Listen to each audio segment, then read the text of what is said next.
You probably already guessed it. Yep, this is the Australian flag. But have you ever wondered what the stars on it actually mean? The big star under the Union flag is called the Commonwealth Star. It represents Australia's federal system, where different states work together as one country. Now, check out the stars with 7 points. 6 of them stand for the 6 Australian states. But what about the 7th point? Well, that was added in 1908 to include all of Australia's territories, like the Northern Territory and others. Pretty cool, right?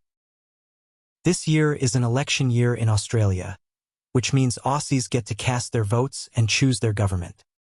Australia's parliament has 2 houses, the House of Representatives, lower house, and the Senate, upper house. Each is elected in a slightly different way.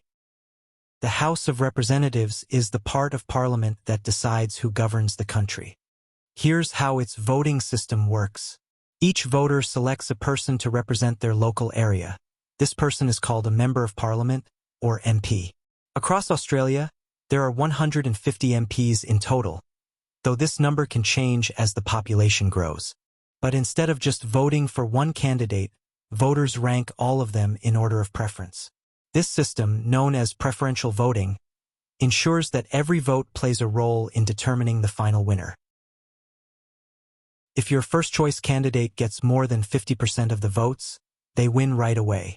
But if no one reaches that 50% mark, the candidate with the fewest votes is eliminated.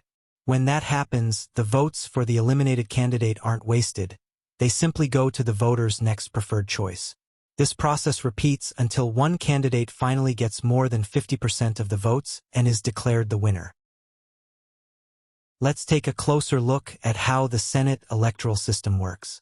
Unlike the House of Representatives, which focuses on local areas, the Senate represents entire states and territories.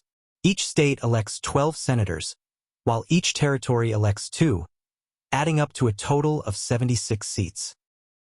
The Senate is elected through a system called proportional representation voting. This means the number of seats a party wins is based on the percentage of votes it receives. In a Senate election, voters rank candidates in order of preference, and they have 2 ways to vote. They can vote above the line for a party, letting the party decide how preferences are distributed, or they can vote below the line for individual candidates, ranking them directly. If highlighting an advantage of the electoral system, a key point is that it ensures real support for the winner, especially in House of Representatives voting. In many countries, a candidate can win simply by getting the most votes, even if that's just a small percentage of the total. But Australia does things differently. Here, a candidate must secure over 50% of the votes to win. If no one reaches that 50% mark, the votes from the least popular candidate are redistributed based on voters' second preferences. This process continues until someone crosses the 50% threshold. What does this mean? It ensures that the winner is someone most people are okay with, not just someone who got lucky in a divided race. For example, imagine you're voting for a class captain. If the vote is split among 5 candidates, one person might win with just 30% of the votes. But does that really reflect what most people want? Probably not. The Australian system guarantees that the final winner has majority support. Another advantage is fairer representation in the Senate, proportional voting. Unlike systems where only one winner takes all, Australia's Senate voting system distributes seats based on the share of votes each party receives. This means smaller parties and independents have a real chance of getting elected, not just the major players. The goal? To make sure the Senate actually reflects the way people voted. That way, it can properly debate issues and keep the government in check. Think of it like sports.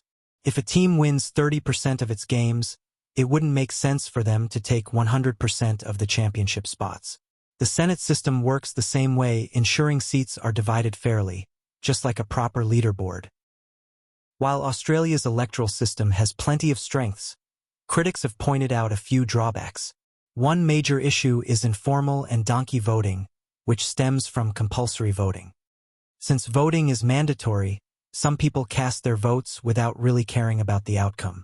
This can lead to donkey voting, where voters simply number the candidates in the order they appear on the ballot without much thought.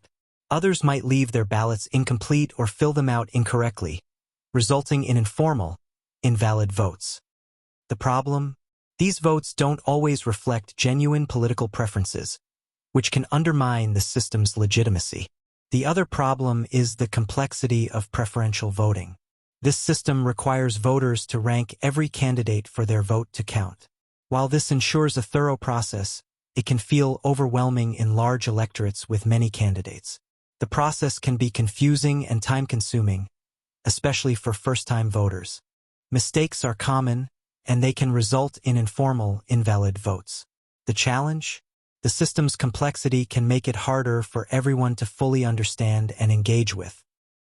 For the upcoming election, a hung parliament could become an issue. A hung parliament happens when no single political party wins a majority of seats in the House of Representatives. This means no party can form a government on its own. In Australia, the House of Representatives has 150 seats, and a party needs at least 76 seats to secure a majority and govern independently. If no party reaches that number, the parliament is considered hung. In such cases, the major parties must negotiate with smaller parties or independent politicians to form a government. Some of the more prominent smaller parties include the Australian Greens, Trumpet of Patriots, and Katter's Australian Party. Based on current trends, the most likely outcome of the election is a Labour minority government. This means Labour would hold the most seats but fall short of a majority, requiring support from others to govern. Let's see if this prediction comes true or not.